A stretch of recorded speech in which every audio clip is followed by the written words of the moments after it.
ఎందుకంటే మీరు జాతీయ నాయకులు. చంద్రబాబు నాయుడు గారి తర్వాత పార్టీ ప్రధాన కార్యదర్శిగా నేను ఒక విషయం చెప్తున్నా.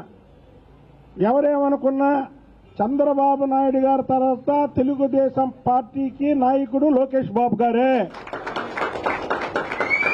అలాగే చంద్రబాబు నాయుడు గారి తర్వాత తెలుగుదేశం పార్టీ ముఖ్యమంత్రి క్యాండిడేట్ లోకేష్ బాబు గారే. ఇందులో ఒక్కరి గురించి రాయకండి. నేనేం చెప్పాను, తెలుగుదేశం పార్టీకి చంద్రబాబు గారి తర్వాత ముఖ్యమంత్రి లోకేష్ బాబు గారే. ఇందులో రెండో ఆలోచనే లేదు. అంటే నేనేమి పార్టీ లైన్ దాటి మాట్లాడట్లేదు. పార్టీ మాట్లాడొద్దన్న మాట మాట్లాడట్లా, ఇతర నాయకుల్ని కించపరచట్లా. తెలుగుదేశం పార్టీ గురించి చెప్తున్నా. తెలుగుదేశం పార్టీకి జలసత్వాలు తెచ్చాడు. ఇంకో విషయం కూడా చెప్తున్నా.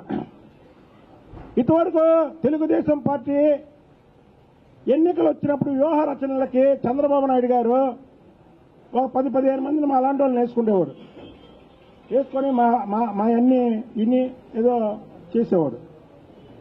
2019లో మాత్రం ఓల్డ్ అండ్ సోల్, నేను ఓపెన్ గా చెప్తున్నా, లోకేష్ బాబు గారు ఒక్కడే నడిపాడు. అది కూడా చెప్తున్నా. ఇది ఈ ఎన్నికల మొత్తం కూడా లోకేష్ బాబు గారే నడిపాడు. కాబట్టి లోకేష్ బాబు గారు ఎన్నికల్ని ఎలా ఫేస్ చేయాలో తెలుసు, కార్యకర్తలతో ఎలా మాట్లాడాలో తెలుసు. పార్టీ అయిపోయింది అన్న టైంలో పార్టీని ఎలా లేపాలో తెలుసు. అంతకంటే వారసత్వం అక్కర్లా. అంతకంటే లోకేష్ బాబు గారికి తెలుగుదేశం పార్టీలో ఎప్పుడైనా చంద్రబాబు గారు నిండు నూరేళ్ళు జీవిస్తారు. కానీ చంద్రబాబు గారి తర్వాత పార్టీకి దశ దిశ నారా లోకేష్ బాబు గారే.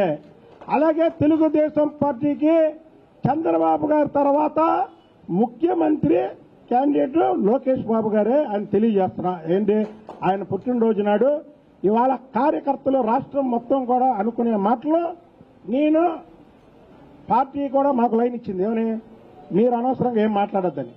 నేను ఇప్పుడు ఏమి అనవసరంగా మాట్లాడాల. నా తెలుగుదేశం పార్టీ గురించి, తెలుగుదేశం పార్టీలో తర్వాత ఎవరో నాయకులు అనే దాని మీద మాత్రం క్లారిటీ ఇవ్వాల్సినటువంటి బాధ్యత పార్టీ మీద ఉంది. పార్టీలో ఒక ప్రధాన కార్యదర్శిగా మా పార్టీ ఇది తెలుగుదేశం పార్టీ అనేది మా పార్టీ.